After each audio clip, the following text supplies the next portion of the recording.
Muy buenas tardes. Bueno, vamos a la Biblia, vamos a pedirle que vaya a la carta que escribe el apóstol Pablo a la iglesia de Colosenses capítulo 1, y vamos a tomar el pasaje desde el versículo 3 en adelante. Colosenses capítulo 1, versículo 3 al 9, voy a dar lectura. Dice la Biblia: siempre orando por vosotros, damos gracias a Dios, Padre de nuestro Señor Jesucristo, habiendo oído de vuestra fe en Cristo Jesús y del amor que tenéis a todos los santos, a causa de la esperanza que os está guardada en los cielos, de la cual ya habéis oído. ¿Por qué? Por la palabra verdadera del Evangelio, que ha llegado hasta vosotros, así como a todo el mundo, y lleva fruto, y crece también en vosotros desde el día que oíste y conociste la gracia de Dios en verdad, como lo habéis aprendido de Epafras, nuestro consiervo amado, que es un fiel ministro de Cristo para vosotros, quien también nos ha declarado vuestro amor en el Espíritu. Por esta razón, por todo lo que acabamos de leer, dice: por lo cual también nosotros desde el día que lo oímos no cesamos de orar por vosotros y de pedir que seáis llenos del conocimiento de su voluntad en toda sabiduría e inteligencia espiritual. Señor, en esta tarde queremos poner nuestra vida delante de ti. Abre, por favor, nuestro entendimiento espiritual. Por favor, permite, Dios, que podamos abrir nuestros oídos y nuestros ojos espirituales, porque esta palabra que es espiritual, queremos que vaya directamente a nuestro espíritu, que sea cimentada, que tenga una base, Señor, en nuestra vida, desde que tú la pongas en nuestro espíritu. Permite, Señor, que esta palabra sea hablada y expresada y manifestada en esta tarde conforme a lo que tu espíritu quiera. Señor, detén cualquier emoción y permite que yo pueda solamente y exclusivamente ser un vocero de tu palabra, Señor. Gracias por mis hermanos, gracias por esta iglesia, pero sobre todo gracias por la presencia de tu Espíritu Santo, quien pone discernimiento espiritual en nuestras vidas. A través de Jesucristo lo hacemos y nos ponemos en tus manos. Amén. Hay momentos en la vida del creyente o también en la vida de la iglesia que pareciera ser que todo marcha bien, como que podríamos pensar que estamos caminando correctamente. Bueno, si vamos a la palabra, a la luz de la Escritura, y analizamos la vida de la iglesia o la vida de mi persona, la suya, y podremos llegar a un punto de decir: estamos bien, vamos caminando bien, es correcto, y gloria a Dios por ello. Sin embargo, la vida cristiana no puede manejarse de esa manera. La vida cristiana no tiene un estatus o no tiene una forma en la cual nosotros podemos llegar a decir: estamos plenos. La vida cristiana es una carrera, es un proceso, es un siempre adelante. Y entonces, el creyente o la iglesia que crea que parece que ya está bien, está correcto, es el momento más vulnerable que puede tener un creyente o la misma iglesia, porque eso es una mentira. No podremos decir que estamos plenos hasta que el Señor nos llame a su presencia, y no podemos decir que vivimos en plenitud. Sí, cada día mejor, cada día más. Una vida plena, una vida en abundancia, cada día más. Pero esta es una carrera y no podemos parar. No podemos descansar. No podemos decir: bueno, este domingo estoy pleno, puedo descansarlo y después me pongo las pilas. No es así la vida cristiana. Un hombre como Pablo, que tuvo un encuentro y desarrolló una vida espiritual, siempre miró de una manera plena. Él mismo lo dijo, y estas palabras vienen de palabras que él mismo asentó en sus cartas. Es una carrera. corro, prosigo la meta, sigo adelante. Ese era su corazón, pero él tenía una visión espiritual, que esa es la manera en que he llamado esta tarde a este tema, visión espiritual, para acercarse a las iglesias, para hablar a las iglesias. Usted puede ver en la mayoría de las cartas que él escribe cómo empieza a hablar y a manifestar y a ser elocuente los puntos que cada iglesia tenía, Éfesos, Colosos, los colosenses, y cada una de las cartas que fue escrita a iglesias, como de alguna manera sobresaltaba sus puntos, pero una vez entrando en ese punto, se iba directamente a lo que le atañe, a lo importante, a los puntos espirituales. Tenía una visión espiritual para hablarle a esas congregaciones, para desarrollar en ellos una vida espiritual. Y entonces Pablo, como siervo de Cristo, como siervo de Dios, siempre estaba en una constante situación de querer avanzar y entonces hacer verles la importancia. ¿Cuántos libros tiene el Nuevo Testamento? 27. ¿Y cuántos de ellos son cartas paulinas? 13, o hay quienes dicen que 14 porque está en duda uno. Casi la mitad, ¿no? De ahí la importancia de mirar cómo este apóstol iba hacia las congregaciones, enfocaba los puntos espirituales, no solamente las bases, no solamente el diario hacer, no solamente el punto base, sino el crecimiento y demás. Entonces es importante entender y desarrollar esta vida espiritual, porque es la que nos va a permitir realmente hacer la voluntad de Dios, realmente como iglesia y como creyente caminar bajo la voluntad de Dios. Esta visión espiritual siempre evitará la religiosidad, siempre evitará de alguna manera enseñanzas o doctrinas equivocadas y siempre evitará que usted de alguna forma pueda pensar que ya lo ha logrado todo. Entonces, una visión espiritual nos da la facultad de comprender correctamente la voluntad de Dios. Si tenemos una visión espiritual, entonces podremos ir caminando correctamente hacia el plan, hacia lo que Dios ha diseñado e ir haciendo lo que Dios quiere, tanto en mi vida como en la iglesia. Pregunta: ¿quiénes son la iglesia? Nosotros. Entonces, cuando hablamos de iglesia, hablamos de nosotros. Entonces, el creyente es parte de la iglesia. Entonces, esos puntos que van dirigidos a la iglesia, cuando Pablo los determina, está hablando a los creyentes de cada una de estas congregaciones. Así que si algún día usted piensa que está bien, más bien está mal, ¿no? Que lo ha logrado todo, más bien está mal. La vida cristiana siempre será de caminar hacia adelante. Y entonces quiero desarrollarle este tema y ir hacia la carta a los Colosenses con un punto que pues determiné como sin visión espiritual, porque más adelante hablaré de lo que es la visión espiritual, pero más bien de las bases espirituales. Y entonces dice la Biblia, como ya leímos en los primeros versículos de la carta a los Colosenses: siempre orando por vosotros, damos gracias a Dios, Padre de nuestro Señor Jesucristo, habiendo oído, eso dice Pablo, habiendo oído, yo oí, de vuestra fe en Cristo Jesús. O sea, estos hombres tenían fe en Jesucristo, y del amor que tenéis a todos los santos.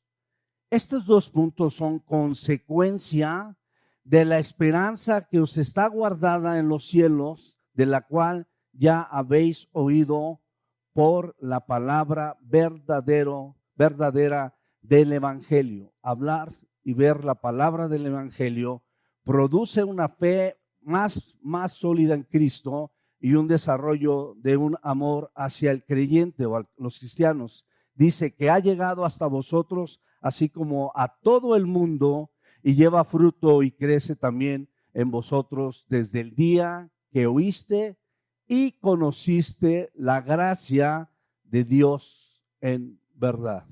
¿Conoce la gracia de Dios en verdad? ¿Conoce la gracia? Maravillosa gracia. Y entonces podemos ver que estos puntos sería, desde mi punto de ver, las bases que debe tener todo creyente y toda iglesia, ¿sí? Están firmes en esta congregación de Colosas, pero como ya decía yo, es menester de Pablo hablar de esta manera porque estas iglesias lo mantenían y lo tenían. Si yo voy a la carta a los Efesios, capítulo 1, la carta que escribe el apóstol Pablo a los de Éfeso, en el versículo 5 del capítulo 1 dice, no, es el 15, perdón. Por esta causa también yo, habiendo oído de vuestra fe en Jesucristo y de vuestro amor para con todos los santos. ¿De qué está hablando? De los dos puntos que habla también con los de Colosenses. De vuestra fe en el Señor Jesús y de vuestro amor para con todos los santos, ¿no? Y bueno, si voy a Filemón, a la carta a Filemón, ¿sí?, que también es escrita por el apóstol Pablo, y en el capítulo 1, que es el único que tiene, en los versículos 4 a 5, dice el apóstol Pablo: doy gracias a Dios haciendo siempre memoria de ti en mis oraciones, porque oigo del amor y de la fe que tienes hacia el Señor Jesús. Ahora le hablo a una persona, no a una iglesia, del amor que tienes hacia Jesús. Y entonces también dice, ¿y para qué? Para con todos los santos. Creo que esta es una base fundamental del creyente y de la iglesia. No podría desarrollar una vida cristiana aquel que no tenga una fe, un amor por Cristo, y la consecuencia de ella sería claramente el amor hacia los demás. Entonces, estas características que el apóstol Pablo está resaltando aquí en la iglesia a los colosenses, podremos mirar que son características básicas que debe tener el creyente. Todo creyente debe tener fe en Cristo. Y mire, le voy a poner el ejemplo maestro de esto. Si vamos al Evangelio de Mateo, en su capítulo 16, y podemos ver los versículos 13 al 18, vamos a encontrar un momento culminante en la vida de Pedro. Dice, viniendo Jesús a la región de Cesarea de Filipo, preguntó a sus discípulos diciendo, ¿quién dicen los hombres que es el Hijo del Hombre?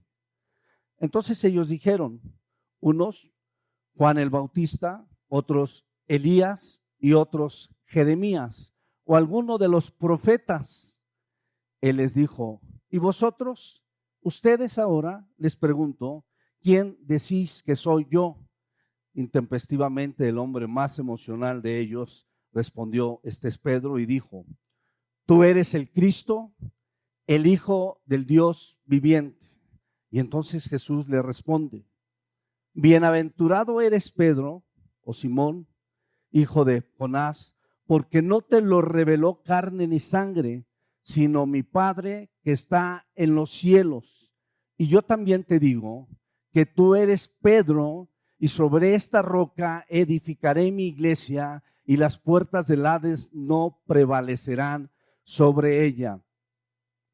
Cualquiera de ustedes, cualquier ser humano que haya tenido una revelación como Pedro, podría tener la base correcta del Evangelio.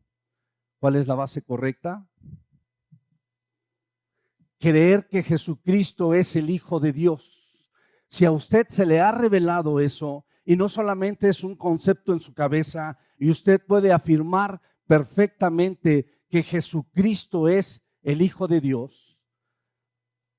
Por eso la Biblia dice, Simón, hijo de Jonás. Y en el momento que tiene Pedro esa revelación, entonces, ¿qué le dice Dios? Y yo te digo, Pedro, o sea, le cambia el nombre, ¿no? Pedro, que sobre esta base, sobre este punto que acabas de decir, sobre esa revelación que el Padre te puso y no te lo hizo sangre ni carne, ningún ser humano, te lo reveló Dios, sobre ese punto estará fundada la iglesia. Entonces, si alguien aquí tiene una revelación como esa y en algún momento de su vida decidió y entendió plenamente que Jesucristo es el Hijo de Dios, fue el Mesías enviado, fue el hombre que fue crucificado para restaurar, para salvar nuestras vidas, entonces usted tiene la base fundamental de decirse que es iglesia. Si no existe esa revelación en cualquier ser humano, aunque tenga 10 años viniendo a la iglesia, no es iglesia. No tiene una base. Puede estar aquí, puede venir, puede comer al rato, puede desarrollarse con los hermanos. Es más, podría estar arriba, pero no tiene ninguna base fundamental. Es que el hermano también que predicaba, es que ese hermano, ¿cómo enseñaba? ¿Y por qué apostató? ¿Y por qué lo dejó? Porque quizás llegó a la iglesia con muchos fundamentos, cualquiera que sean, menos el esencial. Por eso le dijo Jesús: bienaventurado eres, Simón, hijo de Jonás. Y entonces le dice: porque esto no te lo reveló ningún ser humano. Esto no está en tu carne. Esto no está en tu sangre. Esto te ha sido revelado por mi Padre a tu espíritu. Y entonces, sobre esta base, sobre este fundamento que estamos hablando, sobre la fe en Cristo Jesús, estará fundada la iglesia. Y ella no conocerá el fin. No habrá muerte. Las puertas del Hades no llegarán a ella. Si usted tiene este fundamento firme, fijo en su vida, nunca, por nunca, podría usted abandonar el cristianismo. No hay muerte para un cristiano, o muerte cristiana, por decirlo de una manera, si usted tiene este fundamento. ¿Está de acuerdo? Este es el fundamento que Pablo antepone, y usted puede leer algunas otras cartas paulinas en donde él enfatiza correctamente la fe en Jesucristo como algo base. Por eso no puedo entender y no puedo comprender, y por más que le dé vueltas a este versículo y quiera acomodar, cómo pueden decir que Pedro, como ser humano, siendo un buen discípulo, podría tener en sus espaldas la iglesia de Cristo. Y de ahí salieron los papas. No es una base, no es un fundamento, ¿no? ¿Cuál es la piedra angular que desecharon los edificadores? Jesucristo. Así que la base estructural de todo creyente y de esta congregación y de la iglesia de Cristo se llama Jesucristo. Y si alguien aquí no ha tenido una revelación así, búsquela. Necesita tenerla, porque esa es la base fundamental de su vida cristiana. Si no la tiene, cuidado, mucho cuidado. Esa fe, la cual está hablando en este momento el apóstol Pablo a la iglesia de Colosos, y de alguna manera dice: habiendo oído de vuestra fe en Cristo Jesús. Esta fe que desarrolla el creyente, ¿sí? También tiene otro punto aquí: y del amor que tenéis a todos los santos. ¿Ama a su hermano? Alguna vez lo vimos aquí, ¿no? ¿Ama a su hermano? Porque esa es la consecuencia que genera la fe en Cristo Jesús, ¿no? Y entonces si usted dice, Señor, yo te amo con todo mi corazón, pero no ama a su hermano, ¿qué sucede? La Biblia dice que es mentiroso, no yo, la Biblia. Y dice el Evangelio según San Juan, en su capítulo 13, versículo 34 al 35, Jesús le dijo a sus discípulos, un mandamiento nuevo os doy, ¿qué les dijo? Que os améis unos a otros, siempre y cuando también los amen ustedes, si no, no están obligados a amarlos. ¿Sí? No hay ninguna condicional aquí. Un mandamiento nuevo os doy, que os améis unos a otros, y entonces sí viene el ejemplo. ¿Cómo qué? Como yo os he amado. ¿Cómo te ha amado Cristo? ¿Has experimentado su amor? En esa plenitud o en esa magnitud, mejor dicho, nos pide amar a nuestros hermanos y que también os améis unos a otros. Y entonces viene el punto. En esto conocerán todos que sois mis discípulos. Esta es la consecuencia de que ustedes digan que me sigan. Esta es la consecuencia de que ustedes digan que tienen fe en Cristo Jesús. Esta es la consecuencia que ustedes se denominen cristianos. Esta es la consecuencia de que ustedes digan, soy un hijo de Dios. ¿Cuál? Que ames a tu hermano.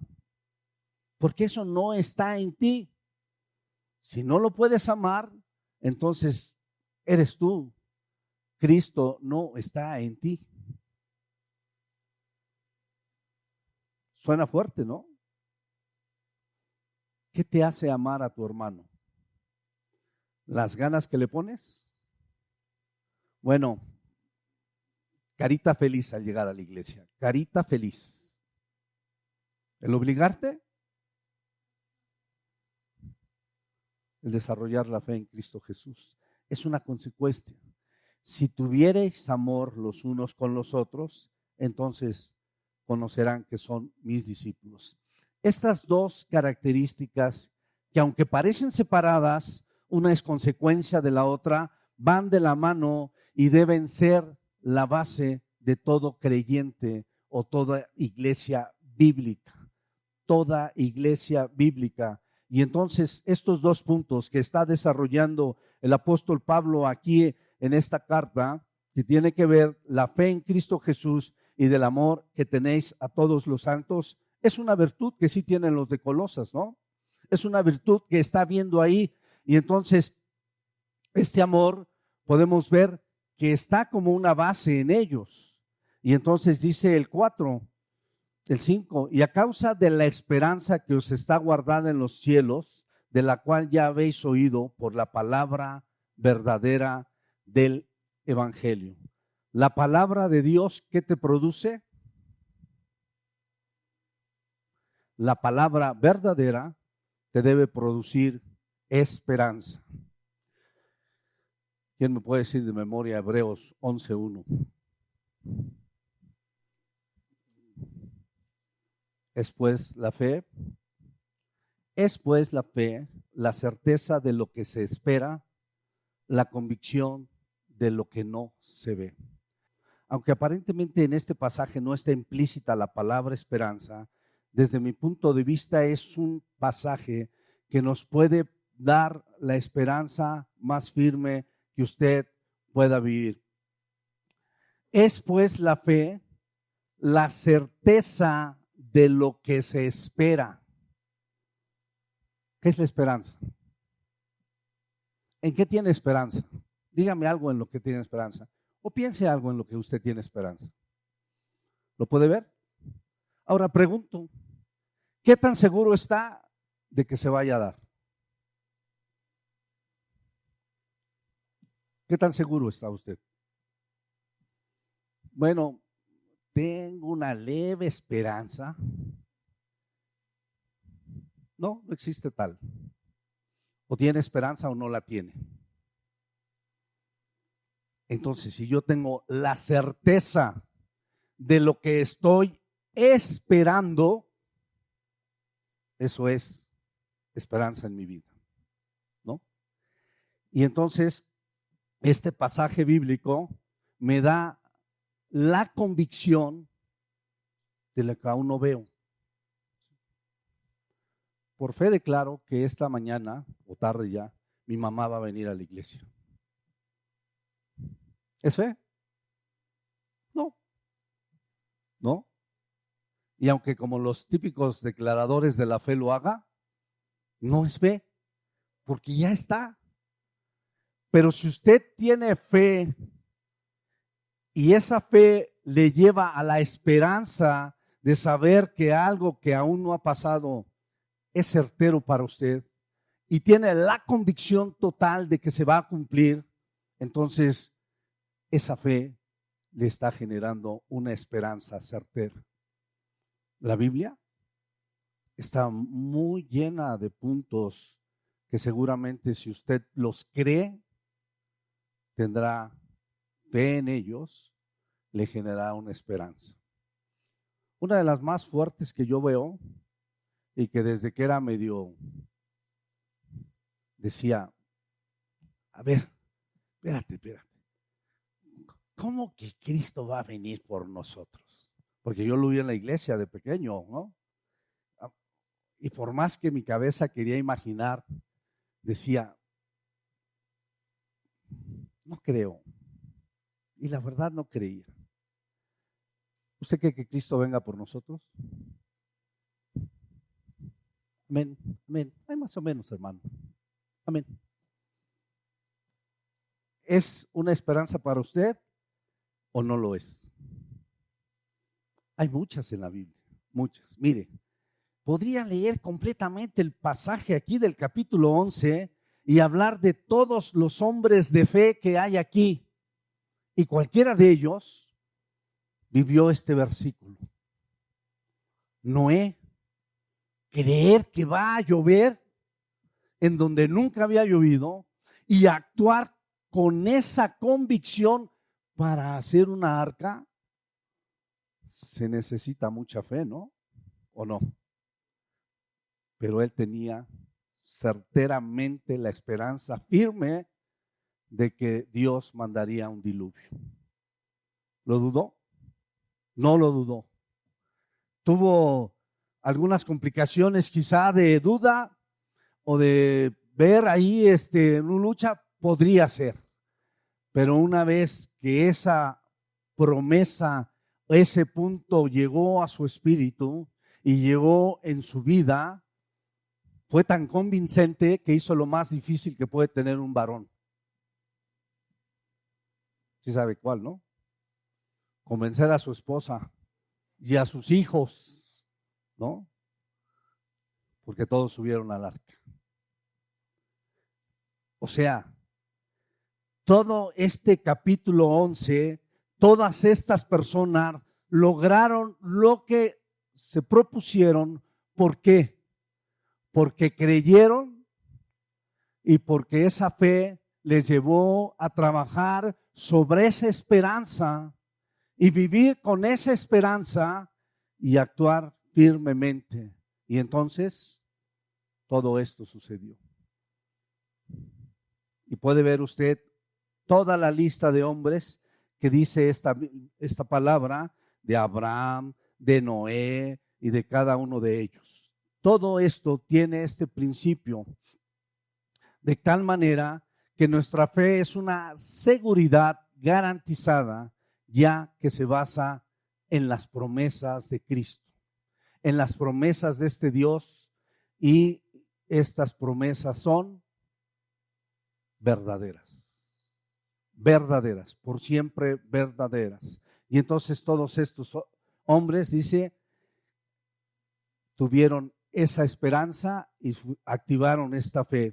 De manera que la Biblia está llena de promesas que debemos creer, las cuales se desarrollan en nuestra vida y cimentan una esperanza que nos permite y nos da seguridad y esa confianza tal que nos pone una posición firme.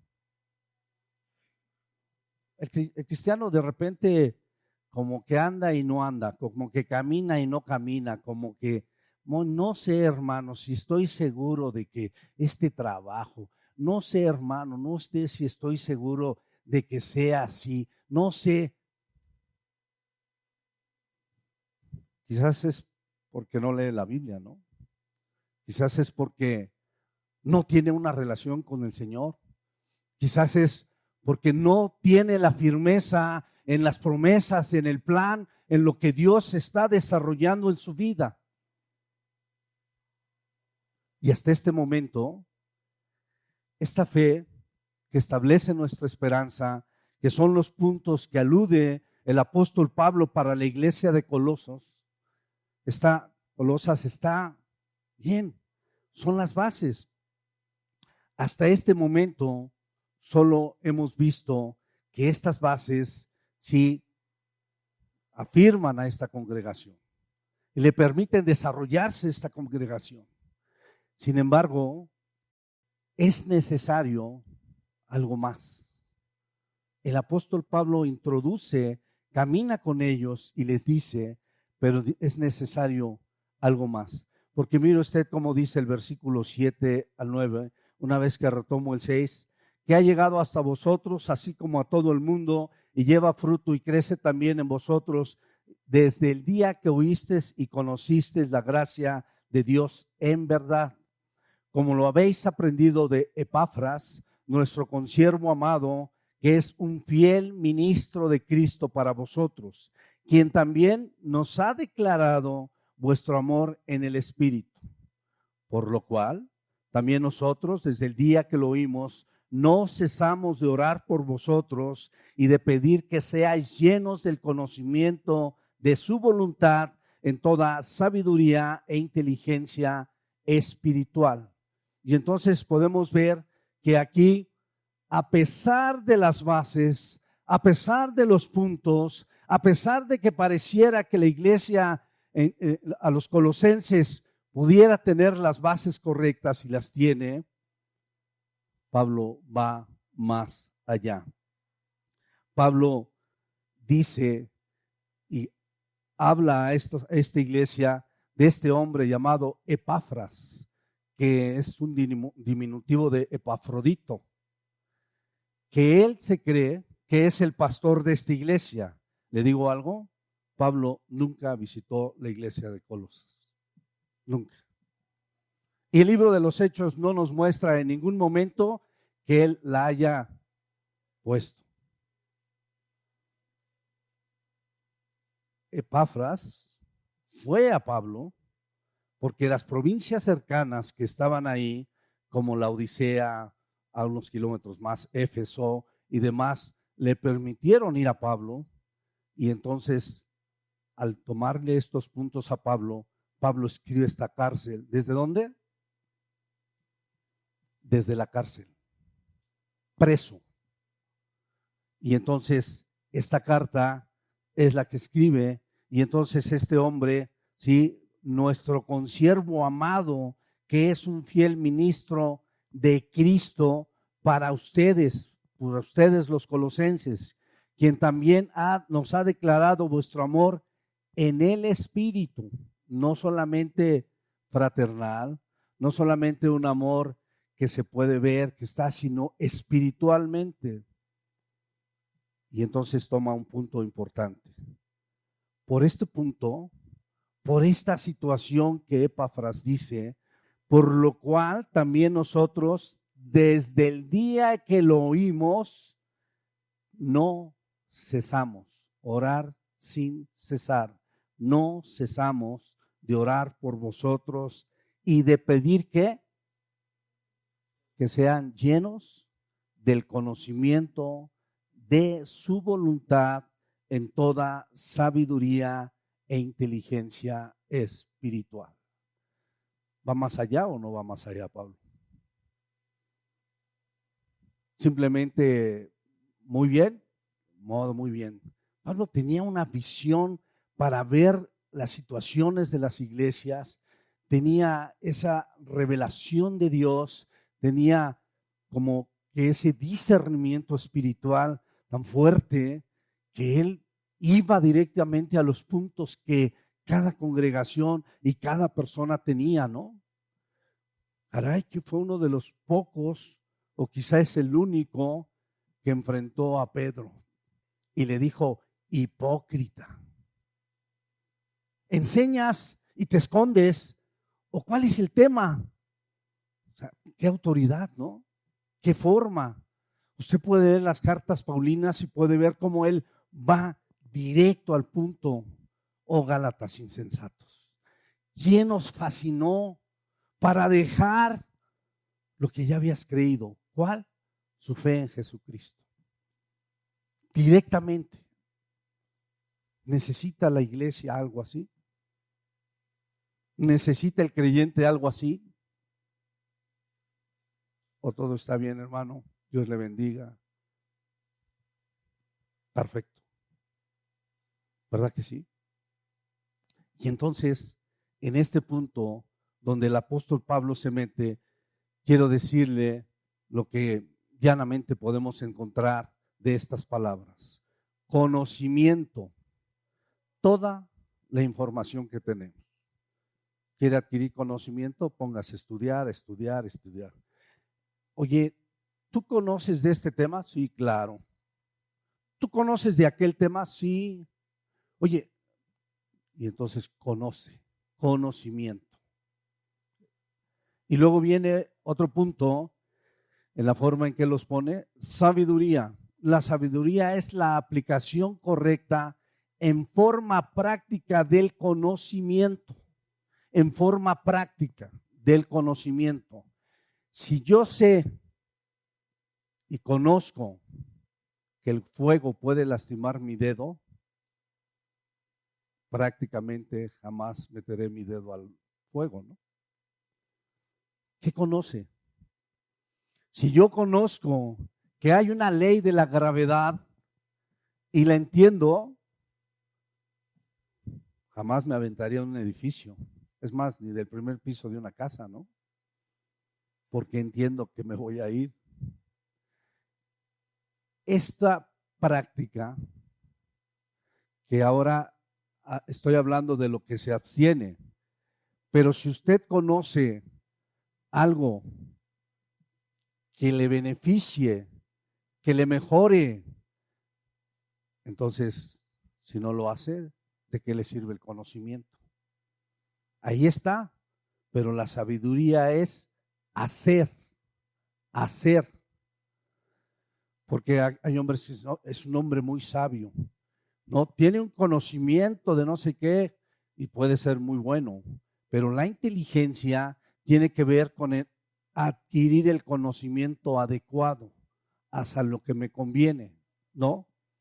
Por ejemplo, no me voy a ir a meter para ver de qué se trata y cómo están algunas doctrinas filosóficas de algunas iglesias o congregaciones que ni siquiera son cristianas. No, yo voy a ver de qué hablan ahí. No me conviene. No está para mí, ¿no? No, es que suena interesante eso de la metafísica.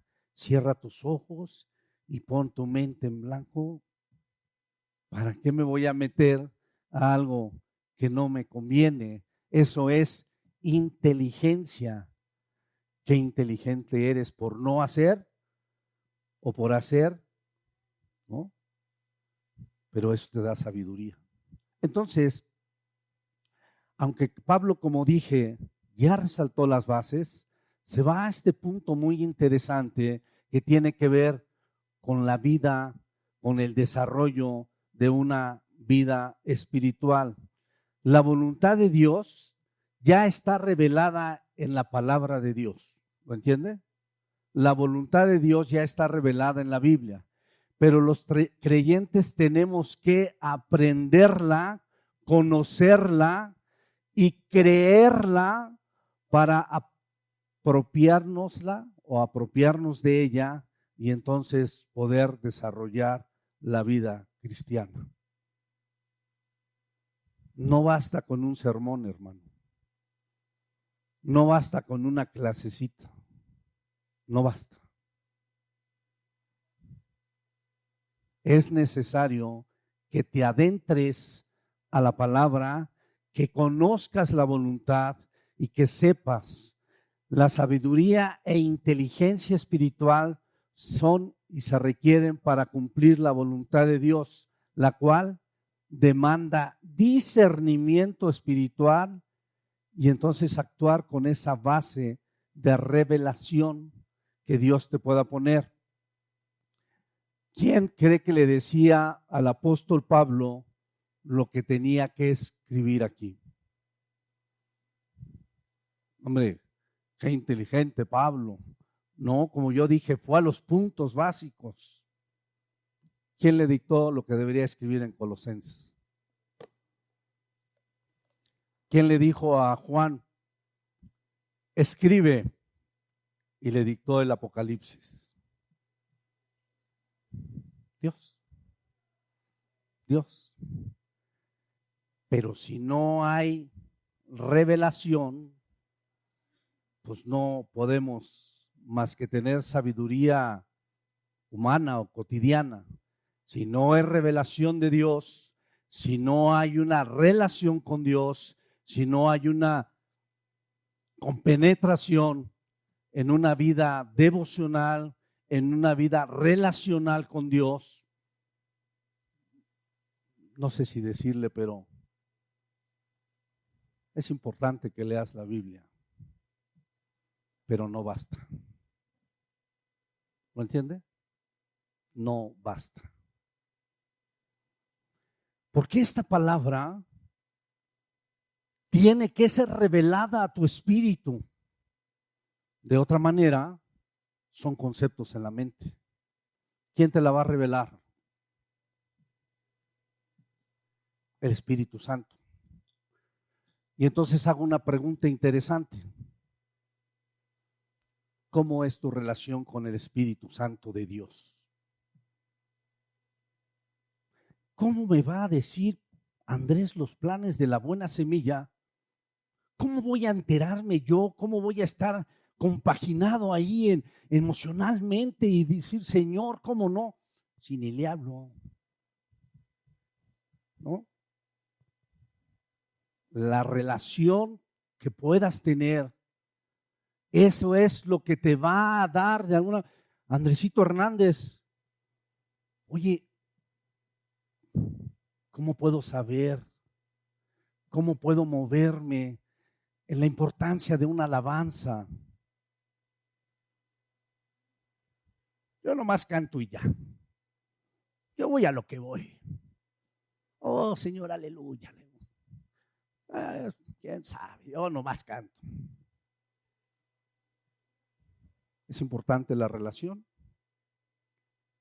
Primero con Dios, dijo Pablo, y luego con ustedes. ¿Es importante? Porque mucha gente ha malentendido el Evangelio y la palabra de Dios. Muchos conocen las doctrinas, muchos conocen los principios, muchos conocen las reglas, las leyes, los mandamientos de la Biblia, pero no los entienden. Simplemente menos podrían vivirlos, porque en ellos no existe esto. Muchos creyentes tienen un correcto conocimiento de las doctrinas y verdades de la palabra de Dios. Conocen bastante bien la Biblia, pero una cosa es saber acerca de las enseñanzas bíblicas, de sus doctrinas, de sus principios y datos sobre Dios aquí en este libro. Y otra muy diferente es conocer a Dios, el autor de este libro. Eso cambia, ¿no? Totalmente cambia. Por eso desde el día que oímos, no cesamos de orar para que Dios pueda dar conocimiento, sabiduría e inteligencia espiritual. Sí, los veo bien, pero no cesa mi corazón de orar por ustedes, dijo Pablo. Porque además no es un asunto de decir y convencer. Entiendan, hermanos, por favor, que no estamos bien. No, es un asunto espiritual. ¿Y quién trata los asuntos espirituales? A esos solamente el pastor. ¿Quién trata los asuntos espirituales? ¿Quién? Dios. Solo Dios. Y cuando yo entiendo este libro, y no solo lo entiendo, sino voy y me meto con Dios y le pregunto una y otra vez y le pido su revelación y le pido que establezca estas verdades en mi vida, entonces estoy desarrollando una vida cristiana. Y entonces no necesito a alguien que me esté vigilando y que me diga, hermano, ¿cómo te atreves a hacer esto? No, su Espíritu Santo me redarguye y me frena y me hace incomodar y me molesta porque esto que voy a hacer no es agradable a Dios. Pero eso solamente es consecuencia de una correcta relación con Dios y con su Espíritu Santo, de una vida devocional. Ay, no ceso de orar. ¿Para qué, Pablo? ¿Para qué orar? Jesús, ¿por qué tanta oración? ¿Por qué cree, hermano, que oraban estos hombres? ¿Qué hace cuando va usted a orar? Hablar con Dios. ¿Y qué empieza a hacer? A relacionarse con Dios, ¿no? ¿Cuánto oras? 3 minutos. Bueno, 3 minutos yo saludo a Vidar. Hola, ¿cómo estás? ¿Cómo te? Qué bueno que nos vemos luego. Oye, ¿viste a Vidar? ¿Y cómo está? ¿Y qué te dijo? Nada, ¿no? No alcanzamos a tener una conversación en ese tiempo, ¿no? Por eso esta palabra de orar sin cesar, y por eso Pablo dice, no cesamos, y lo hace en plural, ¿no? Porque esta carta dice, Pablo, apóstol de Jesucristo, por la voluntad de Dios, y el hermano Timoteo, su fiel seguidor, su fiel discípulo, su hombre querido, su realmente en quien puso muchas cosas y pudo desarrollar muchas situaciones espirituales. Es como decir, oye, brother, pues yo soy cristiano y ya sé y creo que Cristo me salvó y todo y voy a la iglesia, pero hasta ahí es todo esto del cristianismo. Pues habría que ver, ¿no? Chavos del inicio de la iglesia. No lo sé. El primer paso de fe que das es creer en Cristo Jesús y es tu base espiritual. Pero solamente es el primer paso de un caminar maravilloso con el Señor, ¿no? Solamente es el inicio. Y entonces podemos ver que no es solo un asunto de saber. Porque además déjeme decirle que este conocimiento espiritual que tiene la palabra de Dios no es como el conocimiento secular. A ver, quiero que me investiguen cualquier tema y metas internet, ahora para saber si es cierto o no, ¿no? A ver, medicina, ¿me hace bien o no me hace bien tomar, si me siento así como presionado, todo un mejoral? Voy a googlearlo. Yo diría, mejor no lo hagas, ¿no? ¿Será o no será? ¿Es bueno o no es bueno?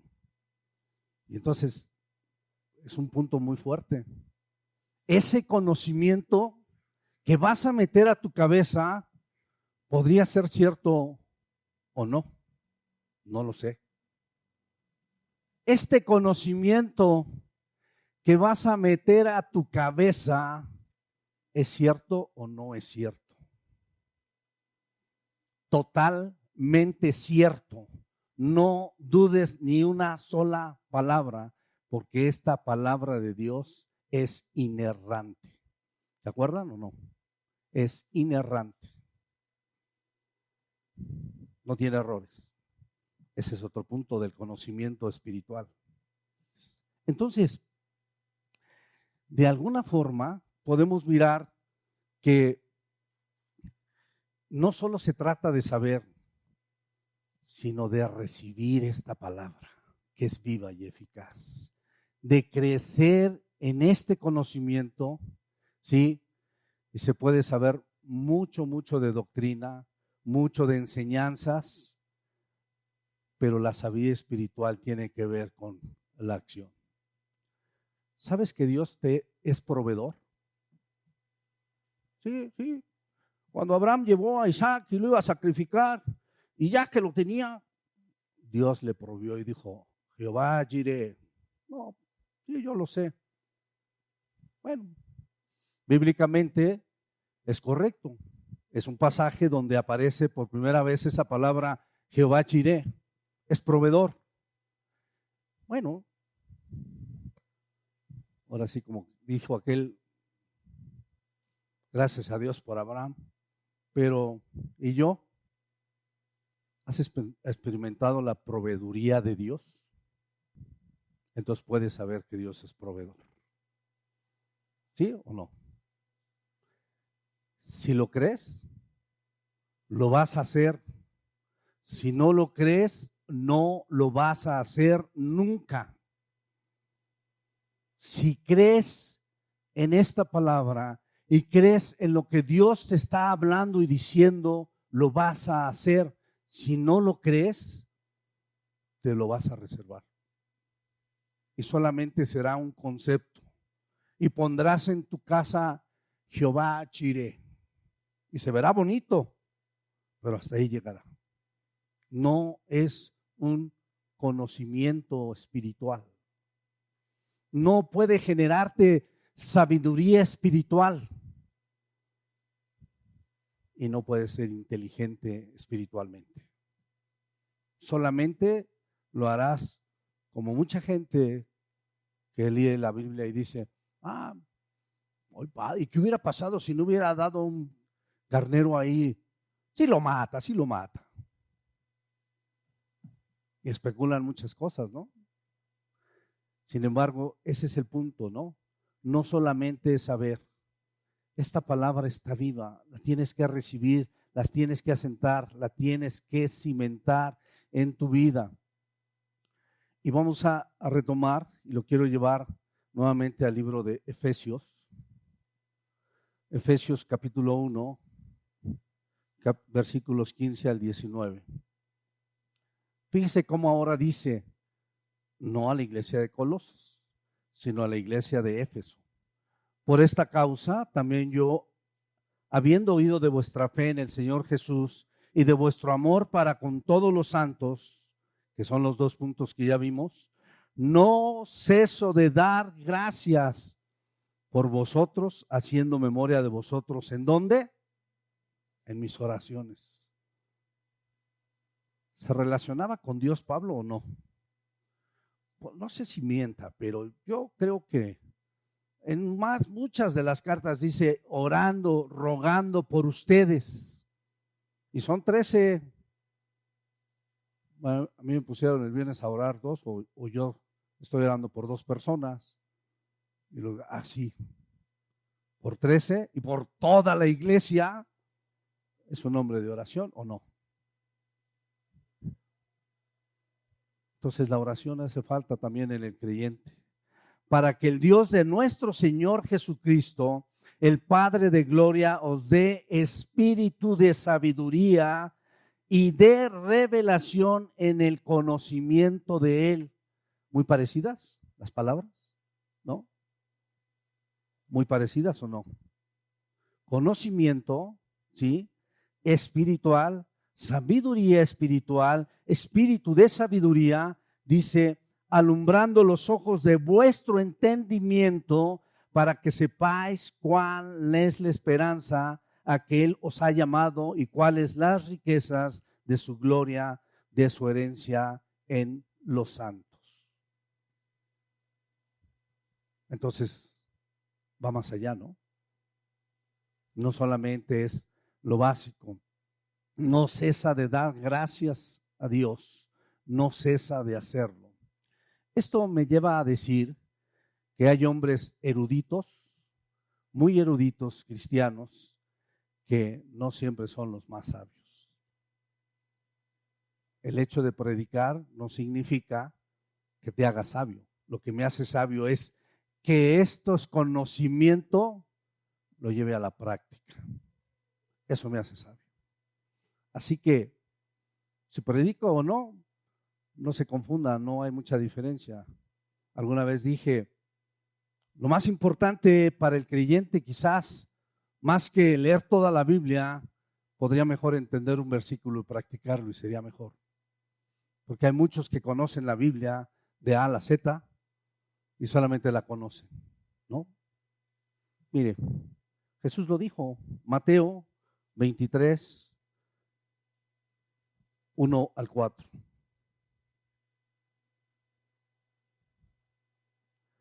Entonces habló Jesús a la gente y a sus discípulos diciendo, en la cátedra de Moisés se sientan los escribas y los fariseos, así que todo lo que os digan que guardéis, guardarlo y hacerlo, mas no hagas, nunca por favor hagas conforme a sus obras, porque dicen y no hacen, porque atan cargas pesadas y difíciles de llevar y las ponen sobre los hombros de los hombres, pero ellos ni con un dedo quieren moverlas. ¿Por qué les aconseja que sí les oigan y que sí guarden lo que ellos dicen? ¿De qué hablaban estos fariseos y de qué hablaban estos escribas? De la palabra. Escúchala. Esa siempre, guárdala en tu corazón. Eso siempre haz. Pero no hagas como ellos, porque tienen mucho conocimiento. Bueno, a ver, estos escribas y fariseos, ¿tienen conocimiento? Inteligencia, sabiduría, ¿no?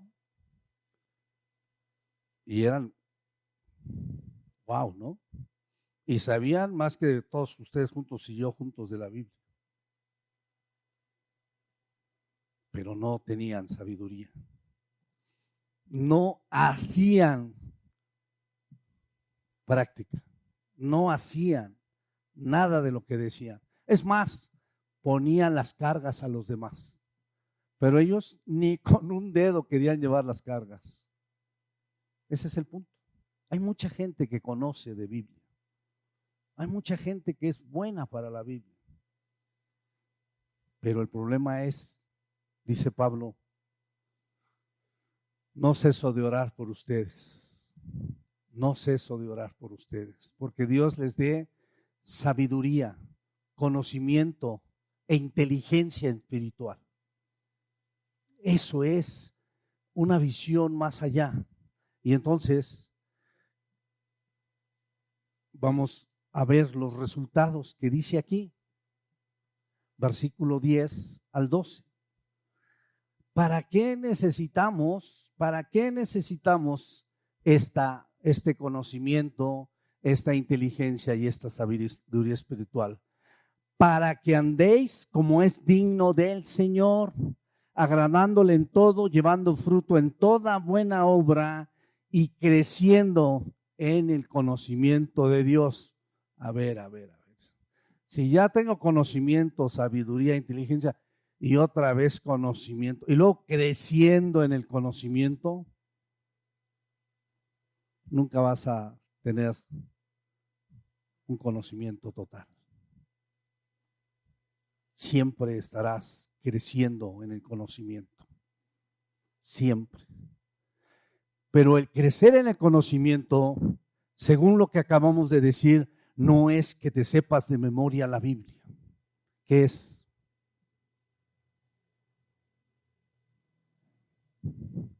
Que apliques a tu vida.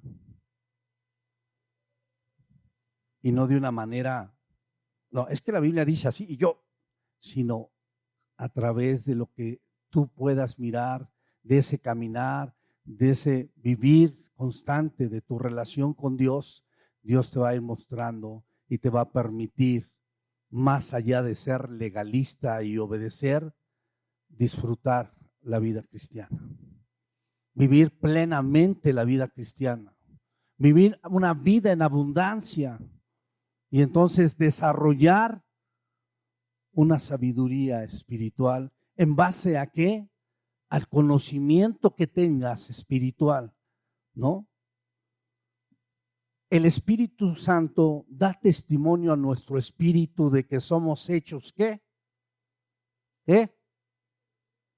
Hijos de Dios. No lo creo porque no es que yo lo crea y diga, ay, ¿cómo soy su hijo? Y empiece mi cabeza a hacer muchas cosas.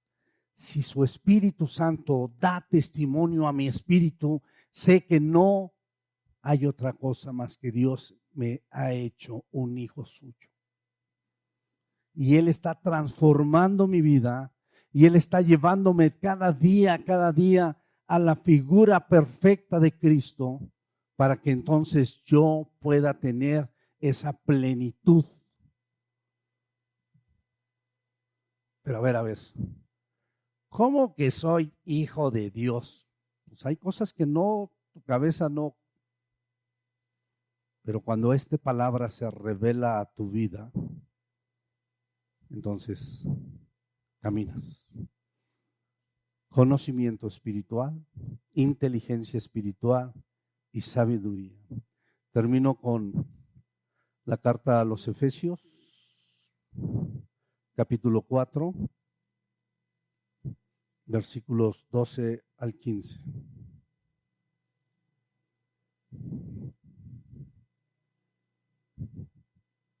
Voy a tomar el 11 para retomar este punto.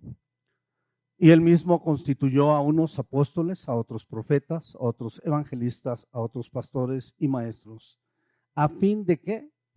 De perfeccionar a los santos para la obra del ministerio, para la edificación del cuerpo de Cristo, hasta que todos lleguemos a la unidad de la fe y del conocimiento del Hijo de Dios, a un varón perfecto, a la medida de la estatura de la plenitud de Cristo, para que ya no seamos niños fluctuantes, llevados por doquier de todo viento de doctrina, por estratagema de hombres que para engañar emplean con astucia las artimañas del error.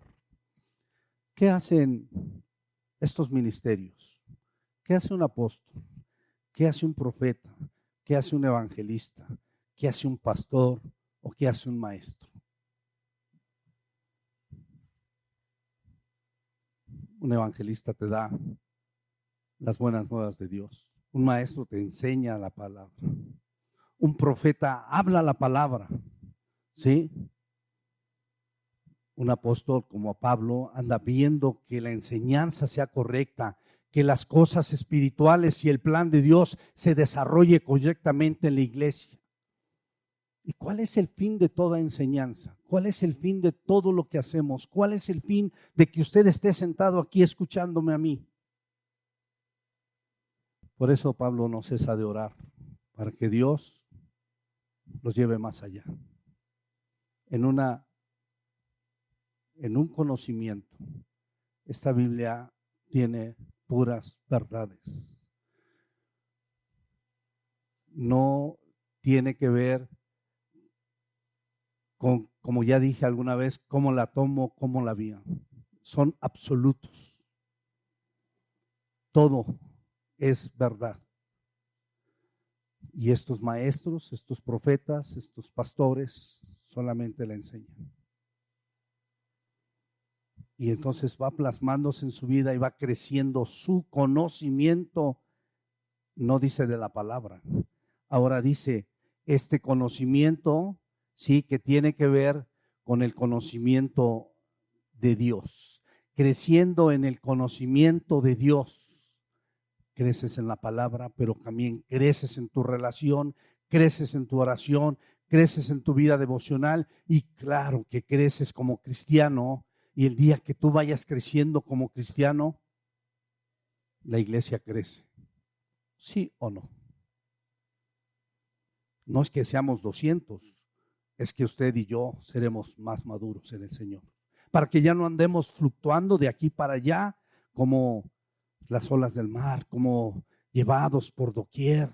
No, para que estés cimentado firmemente en esa seguridad, en esa firmeza que tú debes tener. Entonces, Dios nos ha llamado a una vida plena, pero es necesario conocer y desarrollar su plan. Tiene propósitos claros y esto es necesario establecerlo en nuestra vida. Estas promesas, como dice aquí, fortalecidos, versículo 11, con poder, con todo poder, conforme a la potencia de su gloria, para toda paciencia y longanimidad, con gozo dando gracias al Padre que nos hizo aptos para participar de la herencia de los santos en luz, el cual nos ha librado de la potestad de las tinieblas y entonces nos ha trasladado al reino de su Hijo amado, Jesucristo. ¿Y este reino cómo es? Espiritual. Es un reino espiritual. Entonces, el apóstol Pablo no solo se conformaba con lo que veía, él sabía que podían ir más. Él oraba, era su corazón que la iglesia creciera, que fuera caminando más, que fuera desarrollando una vida espiritual. Y esto es lo que le dijo a la iglesia de Colosenses. Espero que en esta tarde también te lo haya dicho a ti. Oremos al Señor. Señor, gracias por tu palabra y gracias porque tú nos quieres llevar cada vez más y más a disfrutar esta vida por la cual has pagado un precio muy alto. Te doy gracias, Señor, porque esta palabra es absoluta. Esta palabra tiene verdades firmes. Esta palabra es conocimiento claro y veraz, total para mi vida. Ayúdame, Señor, a que tu Espíritu Santo pueda revelarla a mi vida.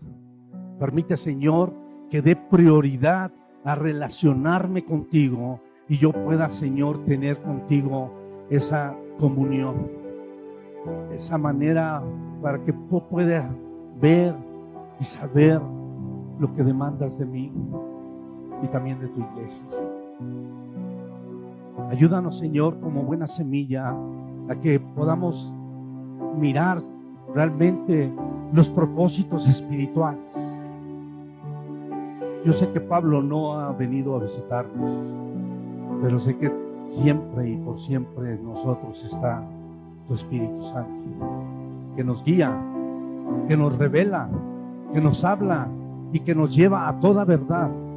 Y en esta tarde, Señor, pido que tu Espíritu Santo sea el que revele esta palabra a mis hermanos, que tú has escrito y que tú le has dado a Pablo, pero es tan viva y tan eficaz en estos tiempos para nosotros. Gracias por tu palabra y gracias, Señor, por tu presencia en esta tarde. Bendícenos a todos y permite que podamos ser sabios espiritualmente. En Cristo Jesús oramos. Amén. Que Dios le bendiga.